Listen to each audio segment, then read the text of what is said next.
What's up, guys? It's Mike again from the Honey Hole. Continuing our series on breaking and group breaking, today we're going to talk about grading your cards.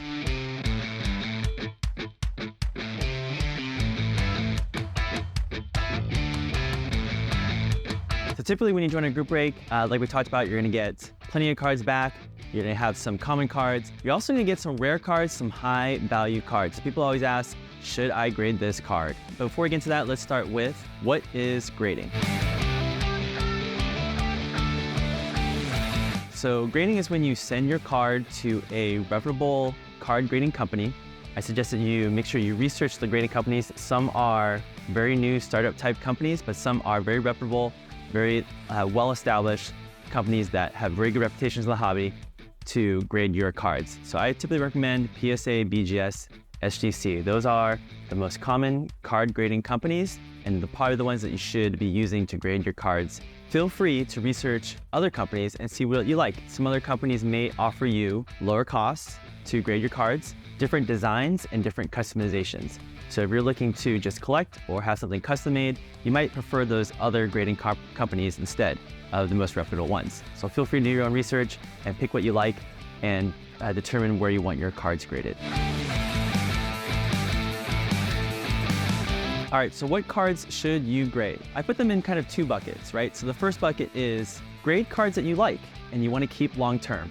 They don't necessarily have to be really rare or high value, but if you like the card and you want it encased in a slab and given a grade and just looking nice for the collection, feel free to grade it. Don't let anyone else tell you you should grade or not grade this card.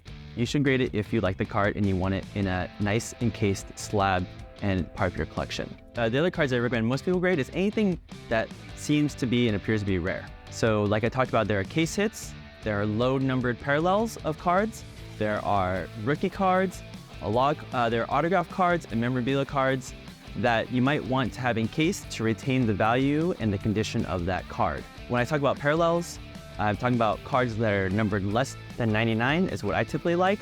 You can probably expand that range depending on your own personal preferences, but I like to only grade the cards less than 99 because they're going to have lower populations. When they grade 10s, they're going to have lower populations. So you're trying to get more scarcity with graded cards. Other cards you should probably grade is also the autograph cards. So players that are popular, are rookie, have their first autographs on rookie cards. You want to probably grade those cards to retain the condition and increase the value.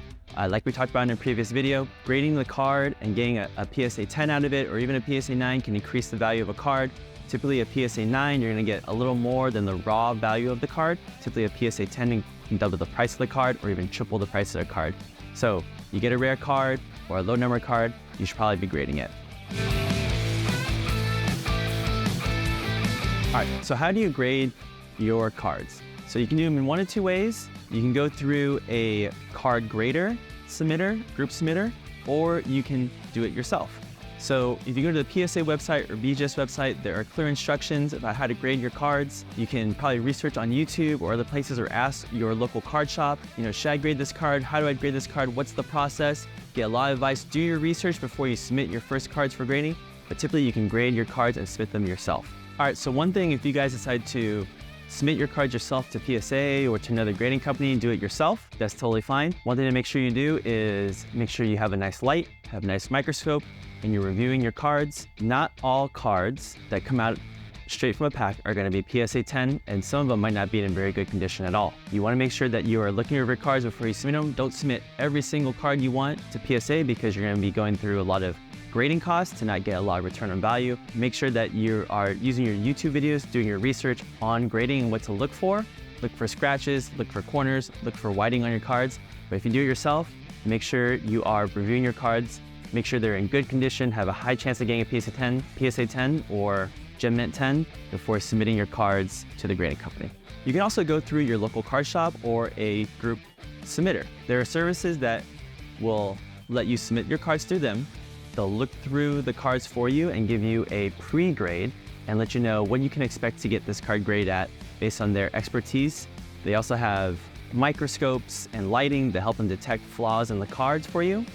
And then they can give you their best advice on if you should grade the card and what they think the grade might be, and you can make your own decision there. So you can go through services that can help you submit or help you review your cards and submit them to the grading companies for you. So what can you expect out of your grading card fees if you're submitting your card yourself or going through a group submitter? So let's start with the group submitter first. Typically, the group submitter will charge you a little more than it would cost for you to submit your card yourself, but that's because they are reviewing the cards for you, preparing the packaging for you, preparing the submission package for you, so that you don't have to worry about yourself. So you're getting value out of paying the group submitter a little more to do it for you. If you're doing the group submission yourself, you can typically go to the Beckett or PSA website and look at how much it costs. Typically, it's about $15 to $25 to grade a card on your own.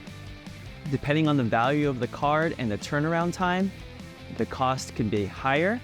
And the reason for that is because the grading companies, they want to give you higher service for your high value cards, so they don't have to worry about holding your card that might be worth thousands of dollars. So they charge a higher fee to get the quicker service so you can get your cards back sooner, which everybody wants and you should want to if you're submitting high value cards for grading.